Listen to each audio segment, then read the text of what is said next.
말씀은 마가복음 14장 43절에서 52절까지 말씀입니다. 그런데 예수께서 아직 말씀하고 계실 때 대제사장들과 율법학자들과 장로들이 보낸 무리가 칼과 몽둥이를 들고 그와 함께 왔다. 그런데 예수를 넘겨줄 자가 그들에게 신호를 짜주기를 내가 입을 맞추는 사람이 바로 그 사람이니 그를 잡아서 단단히 끌고 가시오 하고 말해 놓았다. 유다가 와서 예수께로 곧 다가가서 랍비님 하고 말하고서 입을 맞추었다.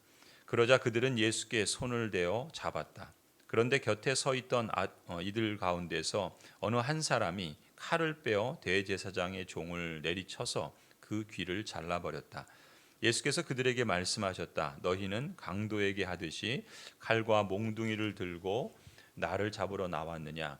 내가 날마다 성전에 너희와 함께 있으면서 가르치고 있었건만 너희는 잡지 않았다. 그러나 이것은 성경 말씀을 이루려는 것이다. 제자들은 모두 예수를 버리고 달아났다. 그런데 어떤 젊은이가 맨몸에 혼이불을 두르고 예수를 따라가고 있었다. 그들이 그를 잡으려고 하니 그는 혼이불을 버리고 맨몸으로 달아났다. 아멘. 영어에 죽음의 키스라는 표현이 있습니다. 겉으로는 친근하게 다가와서 도움을 주는 것 같은데 속으로는 죽음과 파멸을 불러오는 행위를 죽음의 키스라 그렇게 부릅니다. 죽음의 키스는 사실 오늘 본문에서 유래된 것입니다. 오늘 본문을 보면은 가룟 유다가 친근한 듯이 예수님께 다가오지요. 예수님께 입맞춤을 합니다. 당시의 입맞춤은 익숙한 인사 방식이었습니다. 이런 식으로 가룟 유다는 예수님께 친근한 척 인사를 했지만 사실은 예수님을 잡으러 온 사람들에게 누가 예수인지를 알려주는 그들만의 신호였던 것이죠. 지난 3년 동안 메시아라고 부르면서 스승처럼 따랐던 예수님을 가룟 유다가 참으로 비열하고 섬뜩한 방식으로 등을 돌리고 배반을 합니다. 결국 예수님은 십자가형을 받고 죽임을 당하게 되지요. 가룟 유다의 입맞춤은 글자 그대로 죽음의 키스였습니다. 여기서 한 가지 의문점이 생기죠. 가룟 유다는 지난 3년 동안이나 예수님을 메시아 그리스도로 받아들이고 따랐습니다. 그런데 어떤 마음에서 어떤 이유에서 이렇게까지 예수님을 배반하는 걸까요? 예수님을 죽이는 일에까지 앞장서는 이러한 저주의 길을 가룟 유다가 어찌하여 가게 된 것일까요? 요한복음을 기록한 사도 요한은 돈 때문에 그렇다라고 평가합니다. 요한복음 13장에 보면은 가룟 유다는 돈자루를 맡은 사람이었다라고 기록하죠.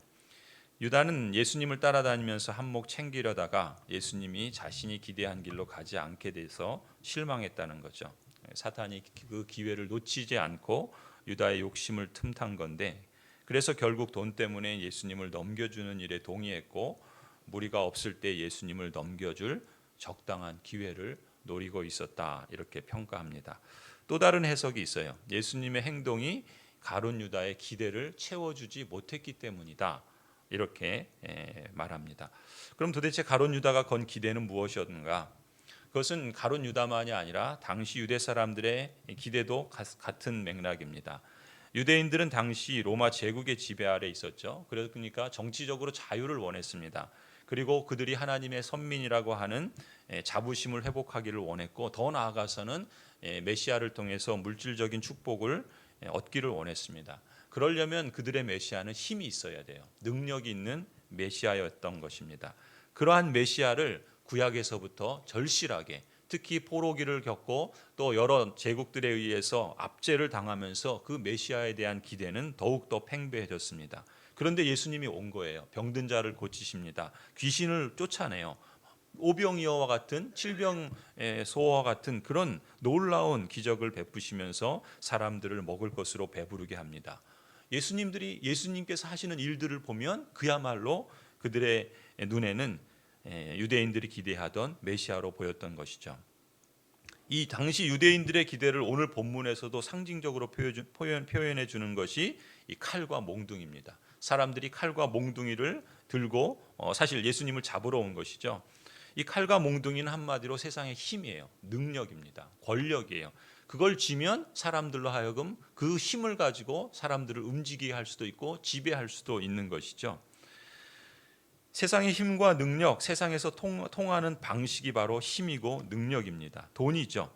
세상 사람들이 힘으로 돈으로 유세하는 것처럼 가룟 유다도 그보다 더 큰 힘, 그거보다 더 큰 돈으로 보란 듯이 자신이 옳다라는 것을 증명하고 싶었던 겁니다.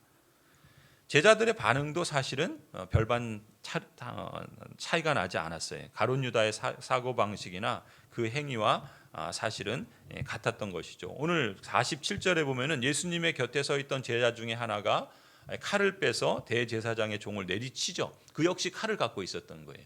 이 사람은 다른 성경을 보면 베드로라고 봅니다. 베드로도 그가 무엇을 자신의 힘으로 의지하고 있었던가를 이 은연중에 나타난 행동을 통해서 보여준 겁니다. 칼을 맞서는 방식인 거예요. 힘에는 힘으로 정복하고 악에는 악으로 갚는 방식이 이 세상의 방식입니다. 당시 유대인들이 걸었던 기대, 그리고 그것을 채워줄 만한 메시아, 그들은 이런 식으로 힘과 권능이 있는 메시아를 기다렸던 것이고 바로 예수가 그러한 존재다라고 믿었던 것입니다. 그런데 예수님이 말씀하시는 설교를 들으면 들을수록 점점 자신들의 기대와는 반대되는 길을 가고 있다는 것을 눈치챈 거예요. 예수님께서 거듭 말씀하십니다. 당신께서 고난을 받고 죽임을 당할 것이다. 심지어 바로 앞에 값비싼 향유를 부은 여인이 자신의 장례를 준비한 것이다 라고 이렇게까지 말하는 것을 봅니다. 그러니까 자신의 기대와 필요에 부응하는 일들을 볼 때에는 메시아가 맞는 것 같았는데, 그래서 그를 메시아로 따르고 랍비라 부르면서 스승이라 부르면서 그렇게 3년 동안 쫓아다녔는데, 그래서 마침내 예루살렘의 왕처럼 입성하는 모습을 보면서 왔다, 이제 그때가 되었구나라는 그 기대감에 부풀었는데, 정작 마지막 만찬을 드시면서 예수님께서 자신이 죽을 것을 말씀하시고 이것이 마지막 만찬이라는 것을 말씀하실 때 유다는 아차 싶었던 것이겠죠. 자신의 생각과 기준에 거스리는 말을 들을 때 아닌 것 같다라는 생각이 자꾸 들었던 것입니다. 사실 가룟 유다는 이렇게 자신의 관심과 필요에만 집중했습니다. 그러니까 예수님의 설교를 들으면서도 예수님이 행하시는 그 모습을 보면서 따라다녔는데도 불구하고 정작 예수님이 누군지는 몰랐던 거예요. 예수님의 뜻이 무엇인지 전혀 몰랐던 겁니다. 결정적으로 예수님께서 많은 고난을 받고 죽임을 당할 것을 말씀하시고 마지막 만찬을 하시는 걸 보니까 가룟 유다의 판단으론 이건 아니다 라고 결론을 내렸던 겁니다. 이래 가지고서는 내가 원하는 것을 얻을 수 없다, 마음이 굳어졌던 것이죠. 가룟 유다 입장에서는 충분히 이해가 가죠. 그렇게 기대하고 그래서 자신의 모든 걸 다 버리고 예수님을 3년 동안이나 따라다녔습니다. 그러니 그 기대가 큰 것만큼 가룟 유다의 그 예수님에 대한 실망감, 그거는 이루 말할 수 없겠죠. 이제 뭔가 될 것 같았는데 그것이 아니다라는 것을 경험했을 때 아마 반감이 일어났을 겁니다. 아니, 더 나아가서 배신감을 느꼈겠죠. 그리고 적대감까지 갖게 되었습니다. 결국 예수님을 팔아 넘기기로 결정한 거죠. 그런 마음이 이런 어리석은 행동으로까지 이어졌던 것입니다. 그래서 처음에는 12 제자 중에 하나로 예수님과 함께 했지만 결국에는 칼과 몽둥이를 들고 온 자들과 함께 합니다.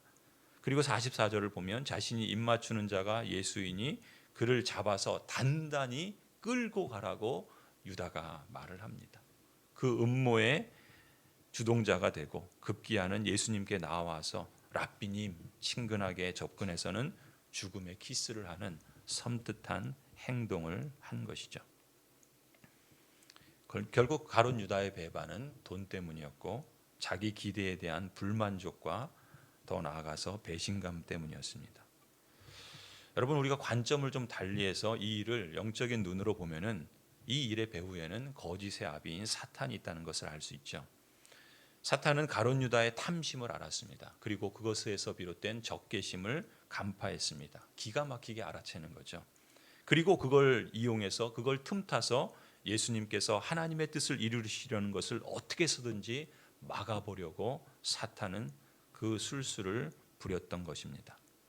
사단이 이기는 것 같았어요. 그런데 여러분, 여기에 놀라운 반전과 역설이 있죠. 가룟 유다가 예수님에게 했던 죽음의 키스로 인해서 결국 예수님이 죽음을 당합니다. 가룟 유다가 옳고 사탄이 이긴 것처럼 보였습니다. 하지만 최종 결과를 우리는 잘 알고 있죠.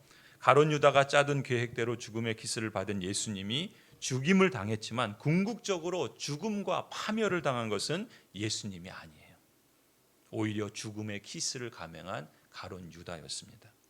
그리고 죽음의 권세로 군림하던 사탄 역시 예수님께서 죽음을 이기신 그 죽음으로, 예수님의 부활로 사단의 머리가 깨지는 파국을 맞이하게 된 것입니다.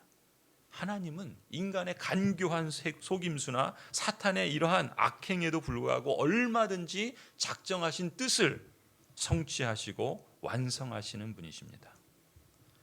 성도 여러분, 통상적으로 말해서 예수님과의 만남이 축복이 되는 사람이 있고요, 그렇지 않은 사람도 있어요. 축복이 되는 사람은 예수님을 끝까지 따르며 섬기는 사람입니다. 그렇지 않은 사람은 가룟 유다의 경우처럼 자신의 기대와 실망감, 적대감, 배신감으로 예수님을 파는 사람입니다. 여러분, 그 차이가 무엇이겠습니까? 예수님을 섬기는 사람은 하나님을 기쁘시게 하는 것을 자기 인생의 제일 되는 목적으로 삼고 자신의 삶을 하나님을 기쁘시게 하는 수단으로 삼아요. 반면에 예수님을 파는 사람은 자기를 기쁘게 하는 그것을 인생의 제일 되는 목적으로 삼고 하나님을 자기 목적을 위한 수단으로 삼지요. 완전히 반대예요. 다시 말해서 예수님과의 만남이 축복이 되는 사람은 자기 삶을 하나님을 기쁘시게 하려는 수단으로 삼아서 섬기는데, 역설적인 건 뭐예요? 그게 자기의 그 삶에 복을 가져다 주시는 것을 실감한단 말이에요. 반면에 예수님을 만나도 축복으로 이어지지 않는 사람의 특징은 뭐예요? 아이러니하게도 그 만남을 축복을 얻기 위한 수단으로 여겼는데 그것이 오히려 가룟 유다와 같은 결과를 맞이하게 된단 말이죠. 돈 때문이든 자기 기대 때문이든 이 둘이 가진 공통점이 있습니다. 그건 한마디로 자기중심성이에요. 내 필요, 내 기대에 부응할 땐 예수님을 메시아로 인정하는데 내 생각과 기준에 어긋나는 것 같으면 예수님이라도 버리고 멀리하고 심지어 죽이려는 마음과 태도, 둘 다 판단 기준과 행동 방식이 자기를 기준으로 움직인다는 거죠. 게다가 거기에 영적인 무지, 하나님의 말씀을 들었는데 그 말씀을 이해하지 못해요. 그리고 그 마음이 완고해지는 거예요. 굳어지는 겁니다. 그것이 더해질 때 예수님과의 만남조차도 축복이 아니라 저주로 끝나고 맙니다. 다시 말해서 예수님이 누구신지, 또 예수님의 설교와 행적들을 통해서 보여주시려는 하나님의 뜻이 무엇인지를 알지 못하는 영적인 무지와 마음의 완고함으로 인해서 마땅히 축복이 되어야 할 만남이 결국 죽음의 키스로 끝나고 말았던 것입니다. 가룟 유다가 바로 그 전형이에요. 성도 여러분, 여러분이 예수님께 거는 기대가 무엇입니까? 여러분의 기대는 하나님의 뜻에 잘 부합하는가? 그렇다면 여러분, 지금 여러분이 가진 그 하나님을 향한 열망을 강하게 붙잡으십시오. 그리고 기도하며 그것을 누리시기 바랍니다.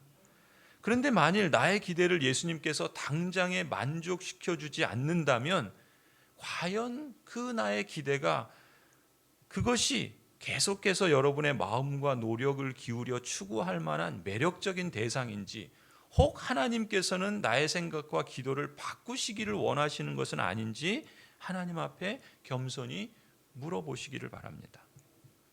특별 새벽 기도회를 하면서 저는 여러분이 이런 식으로 그 어느 때보다 더 영적인 성장을 위한 믿음의 도전에 힘써 보시기를 권해드리고 싶습니다.